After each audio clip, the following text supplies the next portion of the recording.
Brought to you in association with Grendel Press. This is Werewolf the Podcast, a serial killer drama.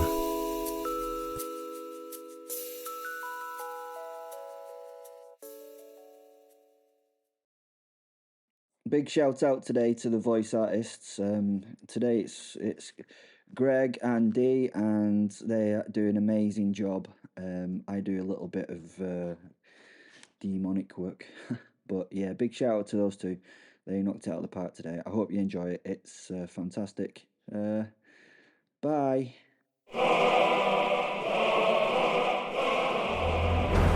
Lucy.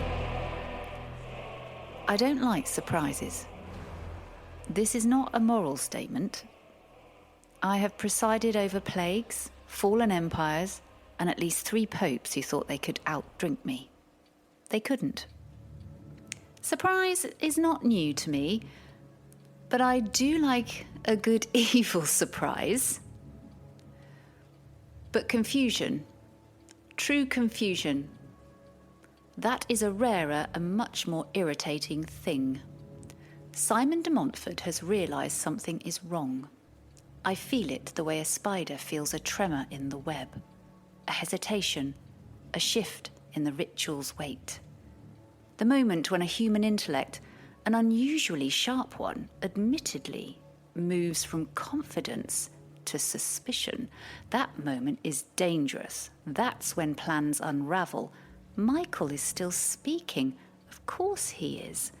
Michael always speaks as if the universe were a lecture hall, and he's disappointed with the attendance. His voice presses against the walls of the office, too clean, too ordered. It scrapes at reality like a blade that insists it is only a ruler. And Simon, clever, arrogant, brilliant Simon, has stopped nodding. Ah, that's new. I lean back in the chair I am absolutely not supposed to be sitting in and fold my arms. To anyone else, I look relaxed. To the cosmos, I am a held breath. Something is wrong. Michael should not be here like this. Not summoned so cleanly, not constrained so politely. Angels do not like leashes, even symbolic ones, and Michael least of all. If he were truly acting of his own accord, there would be fire by now, or trumpets, or at the very least, a smiting. Instead, there is theatre. I do not trust theatre unless I am the one directing it. Simon's thoughts are loud now. He's circling the idea he doesn't want to touch. I may not know what is going on. Not an easy thought for the great Simon de Montfort, occult expert. Good, clever boy. That is when I decide I need information. Not heavenly information. Heaven lies worse than hell ever did. Heaven lies by omission, by footnote, by inconvenient translation. No, this requires someone who can move unnoticed, unimportant enough to be ignored by powers who only look up. I clear my throat. Trudeau, I say mildly to the shadows. I need eyes below. The little black cat that sits on my lap as a black furry puddle wakes and regards me with green eyes. No summoning circle for this demon. No sulphur. Just a cat, because Hal has learned that no one questions cats. She blinks at me. Once. Patiently. Yes, I tell it. Now, go see why Hal feels wrong. Hell felt strange to me at this moment. To you mortals, a good description of this feeling would be like when the label at the back of your favourite comfy jumper started to itch your neck for no apparent reason. The cat yawned. Demons these days. No work ethic. Then she dissolves into shadow and absence, slipping back through the cracks between worlds like a thought someone almost remembers. And I wait. I am not patient. Waiting is not something I'm famous for, but I do it well when required. I let Michael's voice wash over me while I think. If Michael is not trying to usurp me, then someone powerful enough has learned how to bend angelic rules without breaking them. That narrows the list to a very small and extremely irritating selection of beings. If hell is unattended... No, that cannot be true. Hell is never unattended. I drum my fingers once against the arm of the chair and stop myself. Habit from when I still had nerves. Across the room, Will is watching Michael like a man watching a storm he intends to slap one day. Eleanor looks like she might kneel. Monty looks like he wants a cup of tea and a biscuit. Simon looks like a man who has just realised the map he is using may have been drawn by his enemy. Good, I smile faintly. Whatever is happening, it's not simple. And anything that isn't simple is usually mine to deal with. The cat will return soon. It always does. Hell has excellent return policies. Until then, I watch the Archangel Michael speak truths that are technically accurate and spiritually incomplete, and I wonder, for the first time in a very long while, who exactly is trying to sit in my chair? And whether they have any idea what it costs to keep it. I get up and start to pace, to the shock of those mortals present. Michael smiles at me.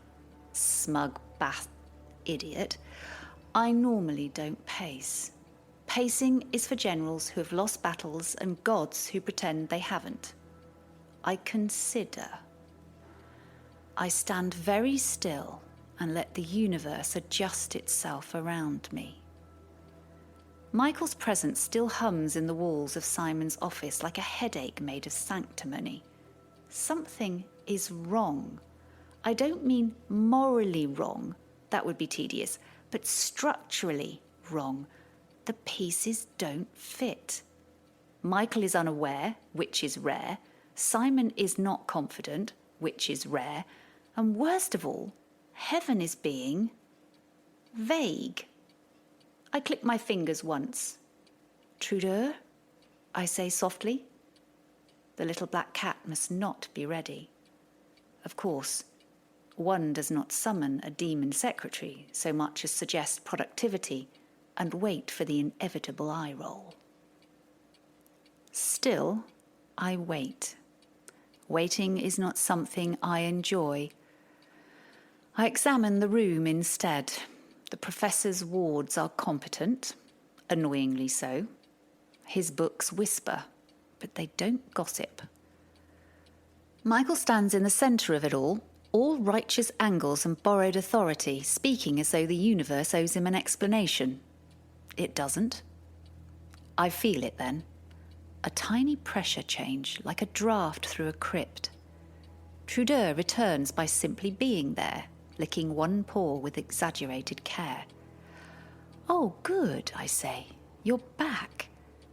She doesn't look at me. She cleans between her toes.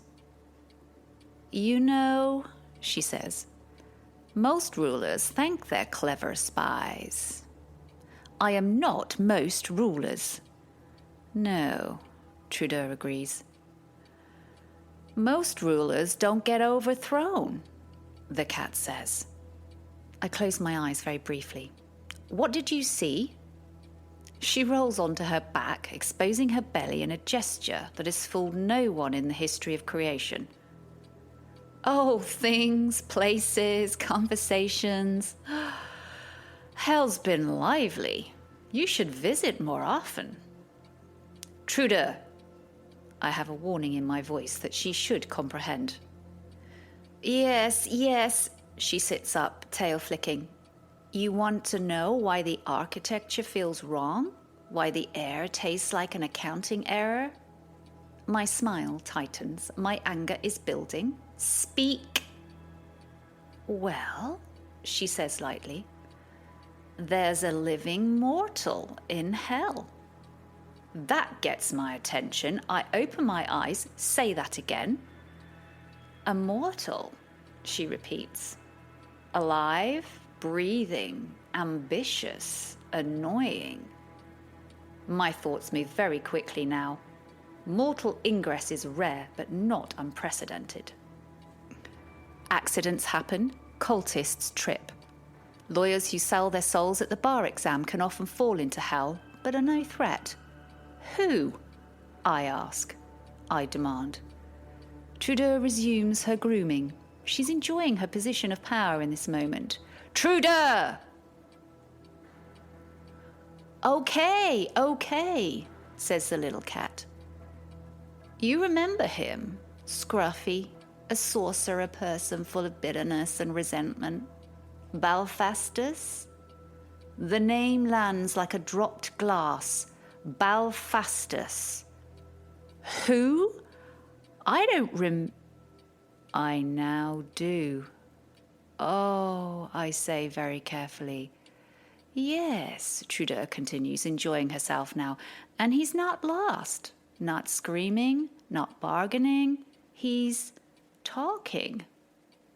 My stomach, which I do not have, but keep the feeling of for nostalgic reasons, tightens. To whom? The cat looks at me at last.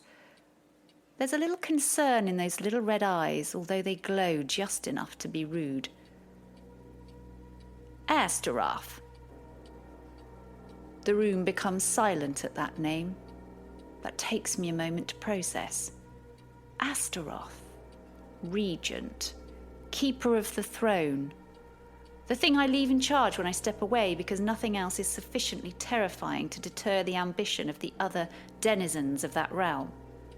And, Trudeau adds almost kindly, they seem to be getting along. I stare at her. A mortal, speaking to Astaroth and not screaming. Not dead, thinking. That is very bad. Astaroth does not converse. He audits. He ends discussions by unmaking the participants. If he is talking to Belphastus, it's because he finds him interesting, or useful, or amusing. All three are unacceptable. For the first time in centuries, something like cold runs through me.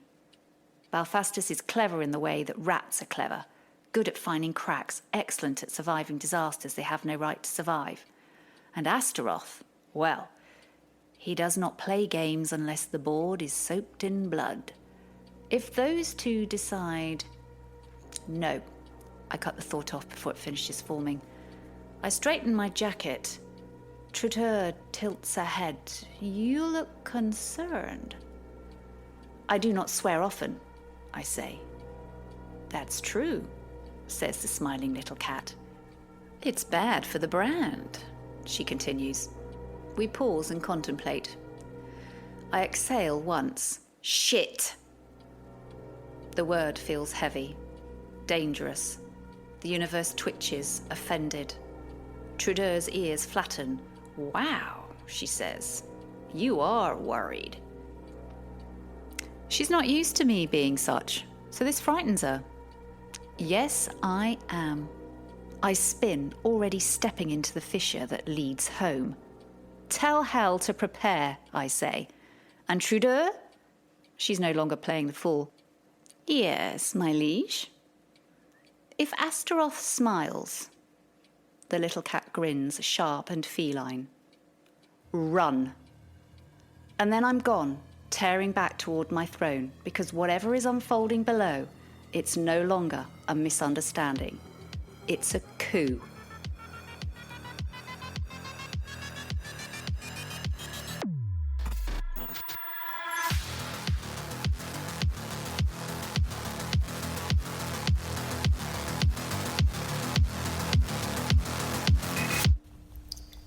Belphastus, my grand arrival in hell, as told by Belphastus the Unclaimed, temporary aspirant to the throne, visionary, and man who deserved much better than this. Or so I thought. Right. So there I was, arms raised, robe flapping, chanting the ritual words, some of which I definitely pronounced correctly. standing inside the finest chalk pentagram Leicester's discount hardware shop could provide chalk for. Hal was holding the candle at entirely the wrong angle. I told him several times, but no one listens to genius while he's working. And the nameless demon Pigeon was flapping about complaining that Lucifer had definitely left hell. So this was my moment. Then came the flash. The tremendous bone-shaking, earth-rending flash I'd expected. Well, it didn't exactly happen. What I got was more of a pop. You know, the pop, like when you accidentally leave your eggs to boil dry on the cooker and then... Well... hell. Or so I assumed. The first thing I noticed upon arriving was... bugger all, actually. I don't mean nothing interesting. I mean actual nothing. Difficult not to notice nothing. True nothingness. Pitch darkness. Blacker than black. A darkness so absolute it felt like it had opinions about me. And those opinions weren't dark and unwarranted. They were like proper bastardizing black ones. They weren't positive opinions, let me tell you. Right, you probably gathered that by yourself now, though. It was a kind of darkness that had never met light, and would consider it deeply rude if introduced. I cleared my throat.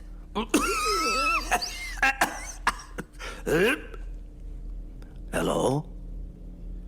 The darkness did not reply, which was unsophisticated of it, frankly. I'd envisioned stepping directly into the basalt steps of the throne of hell, Lucifer's throne, with magma fountains spurting tastefully in the background, infernal choirs warming up, demons gasping at my magnificence. It might well have looked like that, but I could see nowt, as it were like proper black and that. It were different underfoot than stone, though. My shoes made a pathetic, lonely scrunch on what felt suspiciously like gravel. Gravel in bloody hell. Probably not gravel, though, eh? Probably the crushed bones of something right evil. I hadn't studied all those books, well, skimmed them, you know. To end up in the netherworld's equivalent of a poorly lit car park. It had to be bones, hadn't it? Had to be. I shuffled my foot experimentally. More gravelly bones. Or so I hoped. I took a careful step, hands out, trying to feel for anything throne-like, or even torch-like, or just anything. Where's the big fuck-off sign saying, "Welcome, new ruler of hell, please sign here"? There were only silence, and the peculiar sensation that the darkness itself was sniffing me for evilinality. I know, you're probably saying that's not a proper word. Well, it is in the lexicon now, you bastard. I can do that sort of thing. You know, invent words, 'cause I'm the Lord of Hell. Once I find that bloody throne thing, I will be at least. The darkness were laughing at me whilst judging me. Judging me. Possibly it were filing a complaint. Where were that blasted pigeon demon thing? Even he were gone. Right, I said loudly to establish my dominance type of thing. I am Belphastus the Unclaimed, future Prince of Hell, perhaps even the King. Regent. Co-manager? Title's negotiable. Point is, I demand a throne. Bugger all. Nothing. Nowt came back to me. nor even an echo. In fact, the sound of my voice vanished so quickly that I got the distinct impression that the darkness were eating my words, which is terribly harsh and probably violates some metaphysical workplace guidance. I hope the dark got indigestion. Then a thought struck me, the horrifying kind. What if this wasn't the throne room? What if I'd arrived, somewhere else like? Mist-like? Hell has layers. I've read that once. Well, Hal read it to me once, very slowly, using his selection of various people's fingers to guide himself along the lines of text. He had 6 fingers and 2 thumbs on each hand. He said they came in handy. Handy, Eric. What a wit the new Lord of Hell is, eh? You bastards. Had I missed the throne room, though? What if throne room were the next circle over, and I were just standing here in the outer darkness like an idiot waiting for a welcome party that weren't coming? Maybe there were a bus to it from here, but I couldn't see a bus stop, because it were dark. Oh, this is bastarding typical, I grumbled. Absolutely bastarding typical. Centuries of myth, 1,000 years of fear, and they still can't put up a bloody sign. This way to the throne. New rulers, please check in with reception. Take possession train. Replacement bus available at Pandemonium Corner. Anything, come on. I yelled into nothing, hoping, well, that anything would answer. I tried taking another confident step, which was when the gravel moved. Not under my foot, no, beneath me. The ground itself shifted like something enormous had just rolled over in its sleep. I froze. The darkness rippled, and a voice so deep it seemed carved out of the underside of existence, whispered to me. Oh, it's you! My spine attempted to exit my body through my anus. As you can imagine, not a wonderful experience to, experience. I blinked, trying to see who had spoken to me, but I couldn't, 'cause as I said, it were fucking dark. So I built up my best kingly voice type thing. I imagined myself as king of this realm, and fought to gain that tonality that a king would have. But I fucked it up when actually trying to speak. I squeaked pathetically.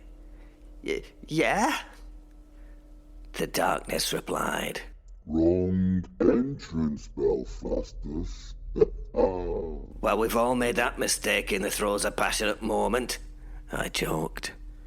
Probably not appropriate, but I was a bit on edge and trying to calm myself down. I'm British after all, and innuendo's the mainstay of our humour, closely followed by sarcasm.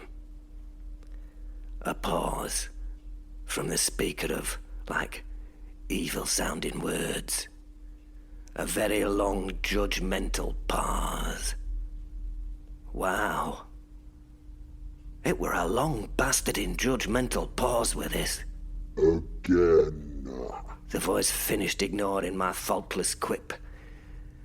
And that's when I realised I were not alone, and the thing I were talking to had no sense of humour. So I was not in the throne room. Bastard. And worse than that, I were already being looked down on by something that didn't appear to have eyes. I straightened, adjusted my robe, and attempted dignity. Well, I said, I meant to come to the wrong place, didn't I? My brain caught up with me at that point, The sentence I spoke were right stupid. I mean, you know, this is the right place that I came to wrongly. I paused thinking about what I'd just said. No, that were complete bollocks. I came to the right place because I wanted to come to the wrong place first before it were the right place for the place I needed to get to, right? That were out of my mouth before I'd thought about it. When I did think about it, it were an understandable, fuck it. Act like it made sense. Who's gonna question the new boss of hell anyway? The darkness laughed. And let me tell you, if you've never heard darkness laugh, count yourself lucky. It sounds like a heavy coffin lid being closed on your future career prospects. And maybe your testicles while they're still attached to you. And that, folks, is not a pleasant experience, I can tell you. And I should bloody well know it's happened 3 fucking times to me. It wasn't what I expected in this moment, though. In all my scheming, brilliant. Plotting, ingenious. And general villainous forward thinking, underrated. I pictured myself arriving in hell with at least a bit of flair. Maybe a red carpet, maybe a skeletal mariachi band. Lucifer's throne waiting, empty, with my name practically glowing upon it. Instead, standing in pure void for at least 30 seconds, which is 30 seconds more than any aspiring tyrant of hell should tolerate. I clear my throat again.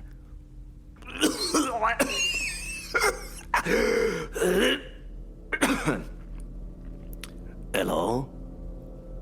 The void does not echo your voice. It swallows. It swallows like your mum swallows. I weren't gonna say it. I've got some self-respect, you know, I shouted. As the new king of hell and all that. I was gonna say it. That's when I realised I'm truly not alone. Something is here. Something were watching me. Something were waiting. Like a big, sorta, weighty type thing. I could feel it. It were like cold fingers brushing the back of my soul. And then a voice. Smooth, rich, and deeply amused, spoke to me. You may come closer, Belphastus. I've been watching you blunder around for quite some time. Ow. My entire spine again attempts to leave my body through my anal orifice. This time, there were a little thrill to it, which is slightly concerning. I built up my courage. After all, I were the new king of hell, and I had to act like I were. I would demand to know who was in my presence. That would set this conversation on the right foot. Who's there? I managed, attempting to sound assertive. It came out closer to sounding like an asthmatic ferret. An asthmatic ferret, aye. But I like to think it sounded like a right dangerous asthmatic ferret. A real bastard to get trapped in your trousers. That voice chuckled. The sound vibrated in my bones. Who am I? Not a simple question to answer, little one. Condescending, but I'll let it lie. Oh, sweet child. You truly have no idea where you've landed, do you? Well, no, that's kind of why I'm trying to find out, you knobhead, I thought. Notice I thought it. I didn't actually say it. But unfortunately, whatever it were that were listening, it must have heard my thoughts, as I had the feeling that the gravel beneath me was no longer crushed bones, but rather loose feces. A figure materialis I did. Not by the introduction of something as offensive as light, but by t'other thing. An introduction of an implication. The presence that arrived was so overwhelming that my mind kept trying to form a visual and failing, like staring at a nightmare wrapped in a migraine. It were looking at me, though, even though I still couldn't see it proper like. I demand you tell me your name. Demanded, because apparently I enjoy being a stupid bastard. Silence followed for a bit. Then laughter. No, not with me, but right at me. I were right, whatever it were a right bastard. Very well. I'll tell you who I am. Listen closely, little Belphastus. Oh, he were right patronising whoever it were. Little Belphastus. I were of average height, I were. For a 14-year-old girl. I am Astaroth. Realisatory, explosionary red flag went off in my head, resulting in me thinking, shit. That's not good. A perfunctory thought that didn't have the real gravitas that perfunctory thought needed. Grand Duke of the Infernal Court. Pause. Keeper of secrets forbidden to God's creatures. Pause. Regent of the throne of hell in Lucifer's absence. Guess what I did next? You got it. I paused. Advisor of kings, corrupter of prophets, scourge of sanctified minds. Long, bloody, unneeded pause. I was kinda getting the idea that I was deep in the evil doo-doo with a proper evil doer of evil do. Each title dropped like an iron bollock in my chest. I am the spirit decoration, catalogued in their despair. Another pause. But at this point, it didn't matter. I'd already kinda got the bastard in idea I were in deep shit. I get it. You're Billy Big Bollocks, I thought. I definitely didn't say that out loud, though I did think that maybe I shouldn't even have thunk it. A laugh came next. I am the one the grimoires beg mortals never to summon. I was getting distracted. Bored even. I am called the Great Impurity, the whisper behind apostasy, the crowned blasphemy. Did Hal turn that gas ring off on the cooker? I suppose at least the damp and the flat meant it would be right hard for it to burn down completely. I am older than your languages, and hungrier than your very fears. Shit. I had the dentist at 2 today. They'll bloody charge me for that missed appointment, the bastards. Came the voice to get my attention once more. Oh yeah, the sense of dread had returned, along with my attention. Attention's a difficult thing to maintain for one as evil as myself. I do have EDHD, you see. Evil Definitive Horror Disorder. Right. Back to the old shitting myself with fear routine. Oh no, it were my spine I was shitting out, wasn't it? And action. I can feel my knees wobble and loosen with the aforementioned bowel activity. The voice continued, softening into a terrible purr. I have been depicted as angel, accuser, oracle, serpent, judge, monster. All are correct, but all are insufficient. I am sweating fucking buckets now. I didn't know spirits could sweat. Actually, am I just a spirit here? Or am I me and still bodily me? These are things I should have considered before coming, probably. Pause. I am the... I'd had enough. I knew we were proper evil, hard bastard type material. Okay. I know who you are. Astaroth. Proper evil duke of hellishness, bastardous thingy bloke, badass bastard, who doesn't stand for anyone bastarding about. The thing paused and started to listen. The bastard. Well, yeah, that description works as well, I suppose. Right. I get it. I whisper. Good introduction. Very thorough. A bit long, I have to add. I mean, after the Grand Duke of Earl, you'd kind of done the legwork, hadn't you? And to be honest, the PowerPoint presentation was a step too far in evil intent. But I do appreciate the effort. I mean, that attention to detail tells me that you're a double hard bastard in the world of evil hard bastards. Like, top boy. Or is it top thingy? Another dreadful pause, and it really were a right dreadful.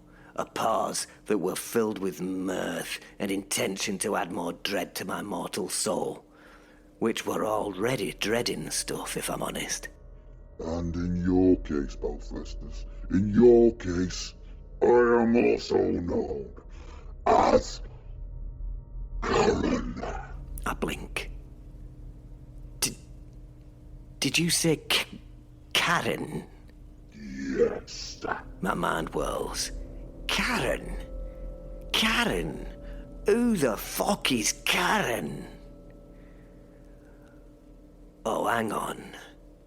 Karen Wee Pants McGreary from when I were in Mrs. Donovan's special Year 5 class at school. The one who blew snot bubbles from her left nostril and who would eat the glue. I think you'll find we don't use the term special anymore, Belphastus, and no, that wasn't me. Although I can tell you that Karen has her very own, very successful business these days, breeding butchery cars. Okay. Sorry about that. Well done, Wee Pants. A dreadfully dread-filled pause followed. Oh, Karen. I tapped my chin, racking my brain to think of this mysterious Karen character. Oh, you don't mean Karen Cockspittle at the fishmonger's? Got one eye and a hare lip. Has such a bad lisp that she once got fined by the Elf Board for saying the place name Entwistle above the fresh mussels. The silence that followed told me that no, it wasn't that Karen. Not her then. Karen. Oh, of course, the Karen. Karen, the bane of man. Karen, the bitch of the kitchen. Devourer of souls. Wronged so many times by males that she treats them like... I couldn't come up with a great description of how she treats men, but this one felt valid. Like proper shite. As in... shift manager Karen. McDonald's Karen. My Karen from work. At McDonald's. Indeed. That Karen. Although, I think you are being a tad judgmental there, Belphastus. If you'd been mistreated by men in the past the way she had, then you would not have a regard for men. The word men were spat out in a proper disgusted and judgmental way. I possess her actually every Monday to Thursday. I've learned a lot from her. She's, somewhat she's actually really, really vindictive. She's a bastard. She's the one who cut my brakes short, who makes me clean the toilets, The one who took my chips when she thought I wasn't looking and still charged me for them. The one that calls me... This were the darkest of all the dark points. She's the one who bloody calls me love! Its resulting laughter were like thunder in molasses. You are particularly slow on the fry duty, though, Belphastus. My soul screams. Everything suddenly makes sense. The emotional terrorism, the icy stare, the way she could appear behind me without making a sound. The clipboard. That bastard in clipboard. Oh my God, I whisper. My manager, Karen, is the Regent of Hell. Correct. And I called you, a petty tyrant in a polyester shirt. Also correct. Long silence.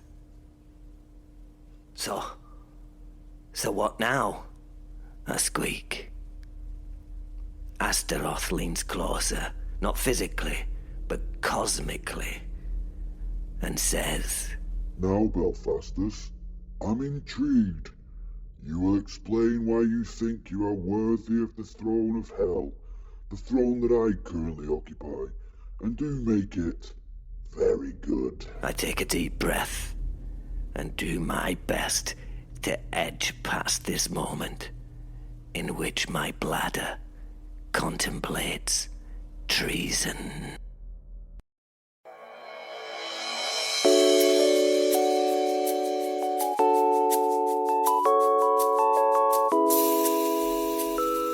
Brought to you in association with Grendel Press. This is Werewolf the Podcast, a serial killer drama.